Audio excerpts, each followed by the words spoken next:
Well, as always, the lads from B6, we like to try and bring you an opposition preview. So we have got Will. Will, how you doing, mate? You okay? Good. How are you? Yeah, all good, mate. Thank you for coming on and joining us on the channel. So yeah, let's get into it. Let's talk about the United game.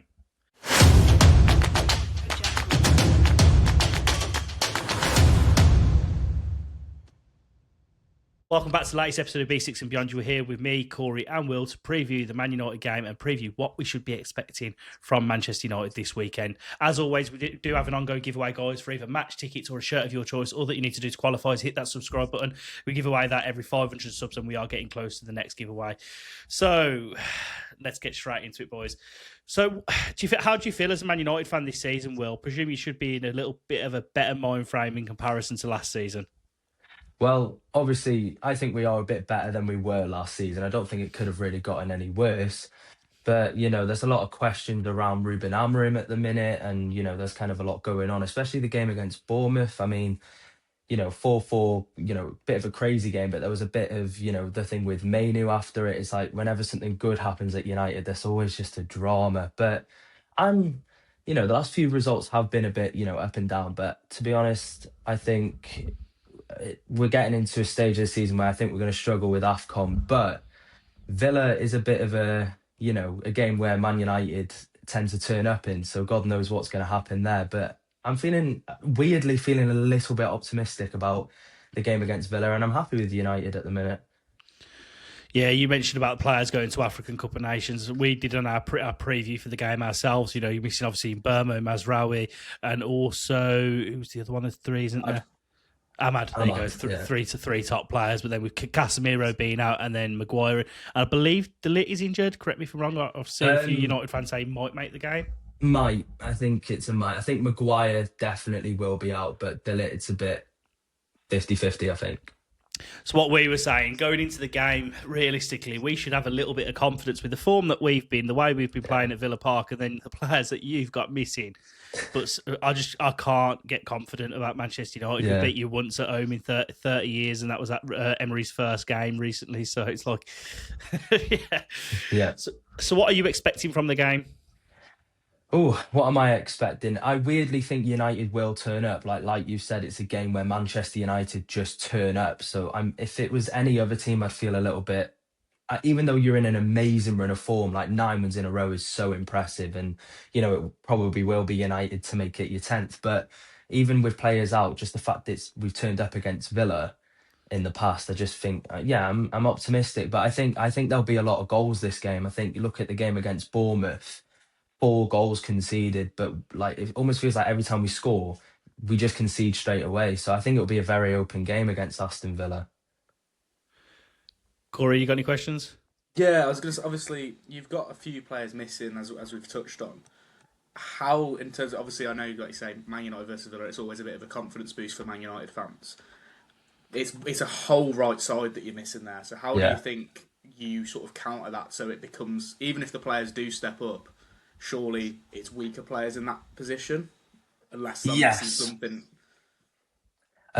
Well, there's rumours that Ruben Amorim might be going to a 4 at the back formation for this game. It's been rumoured for a couple of weeks now, and he has said the fact that some players are leaving for AFCON, he's going to have to adjust, which is weird for Amorim because he's so stubborn. But I think if you do go 4 at the back, I think you just put Dalot at right back over Mazraoui, which a lot of people don't really like Dalot, but I've always said he's a very good right back. He's not a wing back, so I think Dalot would be fine. I think the loss of Ahmad's a big one. He's been quite good. And Burma has been a bit off the last couple of games. But I think we've got, Mount. I'd say one position United are stacked in is those cam positions. Like we've got Mount, Cunha, Xerxes can even play there. So I think, yes, there'll be a massive loss, but it's not like we've got terrible players, coming in. Not as good, obviously, but these players are on big money. They should be performing, if that makes sense. Yeah, of course. The way I looked at it, because we had a conversation about this, me and Corey, because he actually said that there's a chance that you could go to a 4 at the back, and I was a bit apprehensive with it because just because of, as you just mentioned about Ruben Amorim being very, very stubborn. My worry, not worry, because I'm a Villa fan, but if I was a Man United fan, what my worry would be, you'll have a real lack of width because effectively you haven't got any out and out wingers. Ahmed being probably one of the main ones. The players that would be playing in that area, whether it'll be, I would assume potentially Mount, Cunha with Sesko up top, which probably would be the most likely, or Joshua Zirkzee would come in. They're very centralised players.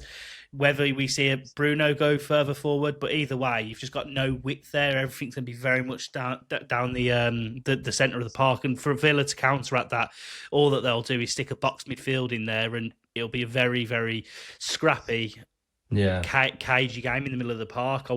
That's how I see it. If you do change your system. I agree. Like, we haven't really got apart from Mbeumo and Ahmad, we don't really have players who can, get on the byline, take on a man properly on the wide positions and get a good crossing. So I think, like you said, if he goes for four at the back, it'd be a very compact game. I do think that, yeah. What do you think the team will be, Will? What, the Man United starting 11? I think it would be Lamens. If he goes for at the back, I think it would be Lamens, Dalot, De Ligt if he's fit. If he's not, it will be Heaven or Yoro. Hopefully Martinez makes his first start back, as he has been playing a few games. Luke Shaw or Dorgu, probably Luke Shaw. Then hopefully Mainu, Ugarte, Bruno at Cam, Mount, Cunha on the wings, and Šeško or Zirkzee up top. I think it's a pretty simple team. Picks itself. And what if he goes for a 5? Or 3, yeah. I think it'll be the same team maybe we saw against Bournemouth, but obviously I think maybe you start Dorgu at left wing back, Dalot right wing back, and then it's just Mount, Zirkzee maybe, and Šeško. There's players there to just come in and rotate, but it will be a weaker team with no Mbeumo and Ahmad. What's your perception on Ruben Amorim? Because I as an outsider looking in, I don't particularly rate him, if I'm going to be honest. But I'd like to hear from a Man United fan what you think of him. Well, I don't think I'm like the average United fan is. I actually do back him, but I think I back him to the point where, like, I'm Ineos out. I don't rate Ineos in my personal opinion, and I'd rather see them go than the manager go. But obviously that's not going to happen. But I like Amorim. I think I kind of like this formation, as I feel like a lot of football teams in the modern game are kind of moving to a 3 at the back and sort of that style of play. I think this season, we've played quite well at times, but I just think, for me, it's just that midfield pivot just lets him down massively. I just think Ineos should have invested in the midfield for him. Like, if Amorim was to go tomorrow, I feel like I'd always be like, I'd have liked to have seen what would have happened if we just got like a Belieber or someone like that, just someone like that in the midfield to control games better. I was going to mention Belieber just because obviously he was one that was heavily linked with in the summer, wasn't it? Obviously, Casemiro being missing for this game is a massive blow. I think the last 8 games that Casemiro's been missing, you've lost 7 of them. I'm led to believe that was the stat. As old as Casemiro is, he's still experienced and he gives you quality in the centre of the park. I really don't rate the way he plays Casemiro with next to Bruno. For me, Bruno should be in the 10 role, dictating the forward areas. I don't like him. So, like, for me, if we come into that game and you do go for the 3-5, that sort of formation, and you play Bruno next to Ugarte, as a Villa fan, I'll be honest, I'll go into it licking my lips, because our midfield should absolutely walk through that team. Yeah. I don't rate Ugarte in the slightest. I've got to be honest with you. I'm close to considering, is he actually a footballer? He's terrible. He'll probably have a 10 out of 10 if he plays against us now on the weekend. That's usually the way it works. That's how the cookie crumbles. Corey, what's your thoughts? Yeah, I mean, I think you've touched on it already, Will, about, like, obviously when it comes to Man United, there always seems to be some sort of negatives after the positives. And something that I saw, especially this week, was obviously Bruno Fernandes has come out and said about how the board wanted him to leave last year and he sort of decided to stay, this, that and the other. And it's like, I just wonder what's going through everyone's mind when people are saying things. That's like, obviously Bruno's your captain. For me, I don't think he should be a captain. And I think a lot of people have said his attitude in terms of when things are going wrong, he's not a captain. Obviously, don't get me wrong, in terms of your best player, it's him by a mile, and he has moments where he can lift you as a captain. I mean, the free kick against Bournemouth, for example. Amazing. It shows what he can do. But like you say, things like the Kobe Mainoo situation, it's just, it seems so, I'm trying to think what the word is, but it just seems so toxic, that's the word, at Man United, even when things are going right. So I just wonder, like, from your perspective as a fan, like, how do you see all that? Do you just wish it'd be like, look, just keep it under wraps and just get on with the football? Or are you part of like, do you know what? I'm glad to see that Mainoo's getting frustrated because he should be playing. I'm glad to see that Bruno's saying these sort of things because we need to know as fans.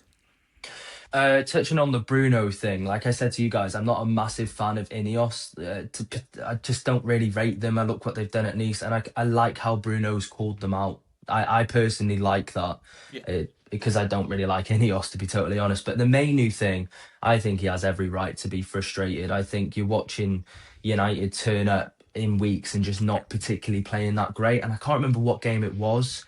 Might have been West Ham. I think he brought on Ugarte over Mainu and he tried to shut shop. And it's like, Yeah.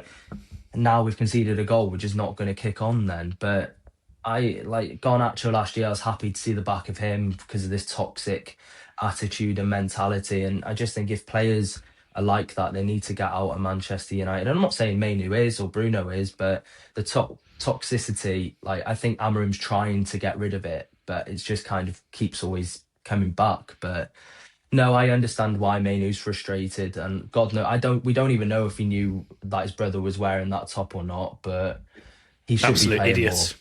He should be playing I more think- Mainu. The problem is it creates too much conflict. We look back at the Marcus Rashford situation. Marcus Rashford should have gone down and should go down as a Manchester United legend for his time at Man United. That's what it should have been. It should have been he was guiding you to Premier League trophies, Champions League, all this, that and the other.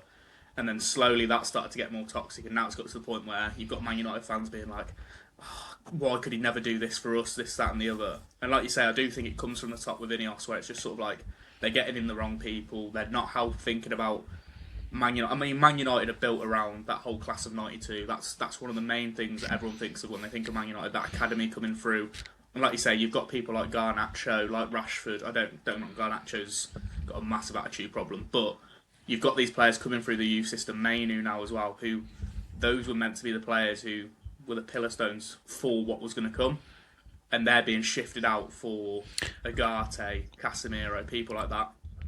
You talk about toxicity as well. I'll tell you what, personally, from the outside, I don't know what Man United fans' view on it is, but one thing I find extremely toxic is some of your ex-players from the Fergie era and the way they talk about the club in the media, like constantly.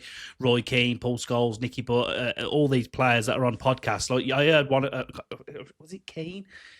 I'm sure it was Keane the other day, was slating the Mainu situation and saying about the Grimsby performance, and if that was his last start, and he should be playing better against Grimsby. Manchester United lost against Grimsby, then he shouldn't be getting in. But it's just a lazy narrative, because I remember distinctly watching that game, and he was one of your best players on the night. So it's just like, you can run a narrative, that's fine, but I don't think those players help you sometimes, because they push their own agendas and they actually make it worse for the manager and worse for the club. Like, I get it, they played at Man United, they won absolutely everything season after season after season. But I don't see that from any other football club other than Man United. Man United, like, you don't have any other club that are like it. No. Maybe Liverpool to a touch with Carragher, but the United is like poison in that sense. And my view on Man United, I think they've been poorly ran for years and years and years. I do think that they are starting slowly to get back to where they were, but it's a massive job because of how much that football club's been like neglected for so long. Like, do you know? Have you had any update of what's going on with your stadium? Because that went really quiet. Like, I've not heard anything since the photos and that all come out in the video package. I think the last thing I've heard about the stadium is that they were getting rid of the massive tent thing to make it look less of a circus, because it got a bit of backlash. I think that was the last thing I've heard. To be honest, I don't really care about this stadium. I'm not one who's like, oh, it's amazing. I just think Ineos want it in place because they want the money, they want the revenue, they want to look like the big Ineos in charge of Man United. We're having the biggest stadium, and yeah, if it gets built, it gets built. If it doesn't, it doesn't. I'd be sad to see Old Trafford go, to be totally honest. If it does get built. Yeah, I get your point though, mate. Because as a Villa fan, we love having Villa Park. I'd be absolutely heartbroken if Villa Park went. Yeah. The Old Trafford, Villa Park, Anfield was Goodison Park. These are old pillars of English football, and when they're getting knocked down, it's actually quite sad. I think personally, 'cause it's football history, not losing it in front of your eyes. So I think this weekend's going to be an interesting game. So, as an outsider looking in, what's been your thoughts on Villa's campaign so far? Well, obviously, you lot started the season off quite slow, didn't you? And it wasn't very great. Was it like no wins in first five? I might be wrong there. Was it something like that? You're correct. Yeah, and then you just went on this unbelievable run, and it's like, wow, I think your club is an example of a club being run well, and like you don't really have any. You look at the Villa team, and yeah, you got amazing players in there, but you haven't got really massive egos or players. Like it's just a well-run team, Aston Villa, very well run. I like the way your club's run. I like the way things are done, and it's like you guys have just been on a crazy run. Like the game against West Ham, I thought they're fine. They're not going to win this game, surely. And you just find a way. Morgan Rogers is an amazing player, and unbelievable. But I think Aston Villa, you guys should be optimistic going into the game against Man United. But obviously, as history has repeated itself a lot. No matter what form United are in, going into a game against Aston Villa, we just turn up. It's very strange, but I'd still would be optimistic if I was you guys. Not trying to be negative on my own club, but you guys are just doing so well at the minute. You're only echoing what we're saying, to be honest with you. A part of me, I've got the little devil on each side. One saying you're not going to win this because you're crap against Man United, and then the other side is, well, Penn, you've won 15 out of the last 17 games. Surely you can go and beat Manchester United. Doesn't ever work out like that, and football's not played on paper, is it? Football's played on a pitch, and it's 11 men against 11 men, and usually United come on the other, off with a positive result against us. So, very pessimistic. So, you mentioned Morgan Rogers there. Is there any other players that you're particularly worried about this weekend? I think your midfield is going to absolutely dominate Manchester United's. Kamara and Tielemans, especially Kamara. He's another unbelievable player. I just think they'll be licking their lips, absolutely licking their lips, seeing Bruno and Ugarte or Bruno and Mainu in that midfield, in my opinion. Right, what's your score prediction for the weekend? Do you know what? I haven't actually given a score prediction for this game. I'm gonna go 2-2. Why not? Both sides, a draw. Maybe that's the way it'll go. But what are you guys going? Oh, 1-1. 1-1. I said on our one, I said I think it'd be 2-1 to Villa. I said I think we'll go 2-0 in the first half, and then we'll do typical Villa fashion, concede in the 70th minute, and then it would just be Man United pressure for the next 30 minutes of the game. Yeah. But just that, hold on. Right, Will, it's been an absolute pleasure. Where can everyone find you on socials? I'm just Willonunited on TikTok, X, and Instagram. That's it. Right, make sure to go and drop Will a follow. And final one from me and Corey, up the Villa.